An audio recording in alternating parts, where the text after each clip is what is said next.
No long-winded video. Let's just get on with it. Shoulders this week. Talk about my training principles and the long-awaited full debut of my wife. Let's go.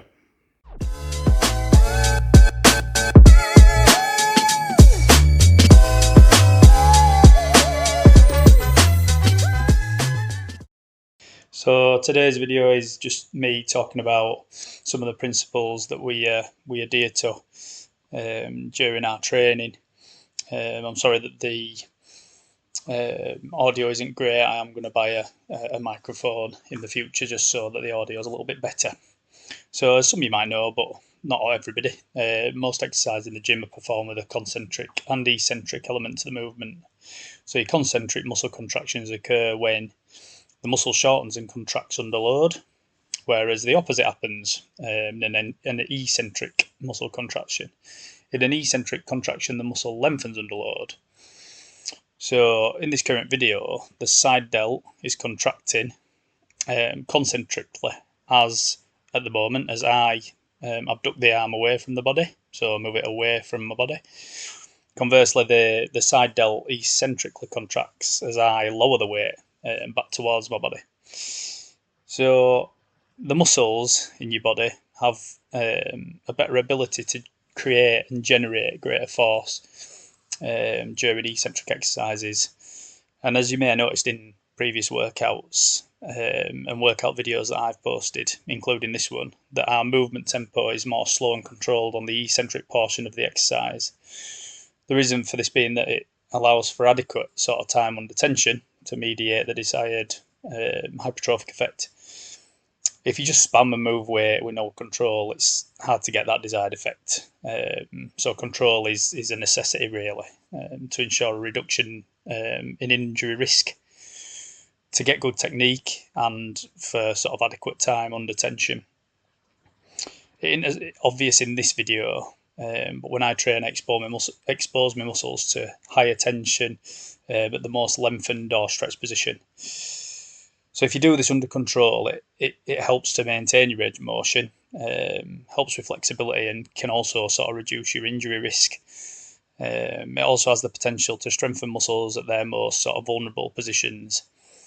There is some compelling evidence that exposing muscles to their most stretched position can stimulate anabolic signaling and enhance sort of protein synthesis. But there is more research needed in that area, to be fair. I'm sure that most of you are aware of the repetition continuum, but if you're not familiar, the continuum suggests that 1 to 5 reps will improve strength, 8 to 12 reps will induce hypertrophy, and anything over 15 reps will improve endurance. Pardon me. Based on sort of current evidence by Schoenfeld in 2021, it's been found that hypertrophy is actually induced anywhere between 5 and 30 reps. So as long as you're within these rep ranges and working hard, then you won't go far wrong really at getting the desired effect. Getting back to this particular workout, I myself focus on training the side delt more predominantly when I train shoulders. I hardly ever train the rear or front delts as they get a lot of stimulus from push and pull activities. When I train back, the rear delts get plenty of stimulus, and vice versa for the front delt when I train chest. To form a more full and round shoulder aesthetic, it's important to focus training on side delt. So most days when I train shoulders, I'll do a lot more sort of side delt focused exercises. As you can see in these videos as well, me and Shanice are both wearing straps to complete all these exercises. This sort of reduces the need to maintain your grip around the weights and really focus on that mind-muscle connection when you're doing the exercise. In terms of this next exercise, you might think that it's training the front delt, which it is, but because of hand position, there's also a lot of side delt input. Just remember, if you do sort of front raises, if you do them with your thumbs up, it's predominantly front delt. However, if your hand is pronated, so palms facing the floor with your pinkies up, it's both a front and side delt exercise. I'm coming up in a second. Look at that control, it's fantastic. And in terms of training, Shanice was really struggling with the shoulder.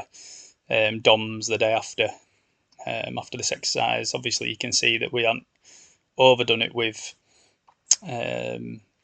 sort of the volume of training. We haven't done loads of exercises, but we've really focused on good control, good sort of. Oh, she's struggling with that one. Yeah, good control, good eccentric control, little pause at the bottom, and really focusing on that mind-muscle connection. If you can do a bit of lip reading here, I've got a little nickname for this exercise, but it's not very nice. It's not a term of endearment, really. So in terms of sort of rep ranges, at the moment I'm working on sort of between 8 and 15 reps. I think during this workout it was more between 8 and 12. But that's fine based on the current evidence that it's between 5 and 30 reps. I think when I go into my next cycle, I'll probably try and mix it up a little bit and go for higher reps, see if that does anything for me.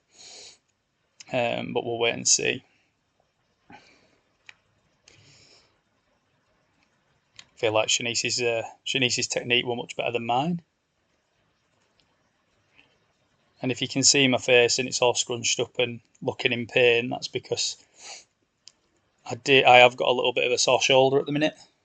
So this week I am actually on a deload.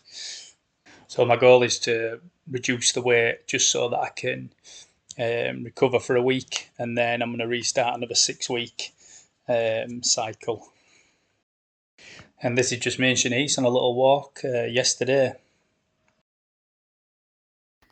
There you have it, a bit of a shoulder workout and a bit of a discussion about the principles I use during my training. If anybody's got a keen eye, during the walk I show my watch, and I realised yesterday that the date isn't right on my watch. The watch is knackered, to be fair. I've had it a lot of years, but if anybody out there knows how to manually change the date, if you could comment and leave a bit of advice below, that'd be greatly appreciated.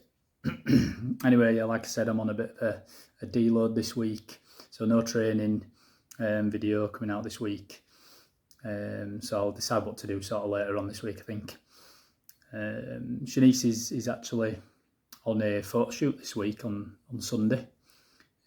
She's sort of currently on a weight loss diet to get in shape for the photo shoot. I'm on a weight gaining diet to try and build lean mass, really. So after this week off, well, it's not a week off, I'm still going to the gym, I'm just doing lower load. After this sort of week of doing lower load, I'm going to get back into it for 6 weeks. Then I'll have another deload, and then I'll do a bit of a weight loss, a bit of a cut. Does the training change or the principles change because you're on a weight loss diet or a weight gain diet? Absolutely not. It's all about having good technique and really focusing in on and honing in on just doing the right things during your training, and like I say, not spamming weight about. So it's really important to give different things a go, really. Like I say, 5 to 30 reps good for hypertrophy, so sometimes you might find that higher reps are better for you. But yeah, give some of the principles a go, see if they work for you. If they do work, or you find them really beneficial, or you find that you've been struggling to get a certain muscle to get any sort of soreness after you work out, or any sort of issues with mind muscle connection, and you find that these kind of principles help, let me know in the comments. If you've got any questions about the principles, just leave a comment below. If you could like, share my video, that would be absolutely amazing. And if you find this stuff interesting, as sad as I am, because I find it really interesting, You're welcome to subscribe. There'll be plenty more videos coming out in the future. So I hope you enjoyed it, and I'll hopefully catch you in the next video. All right, take care. See ya.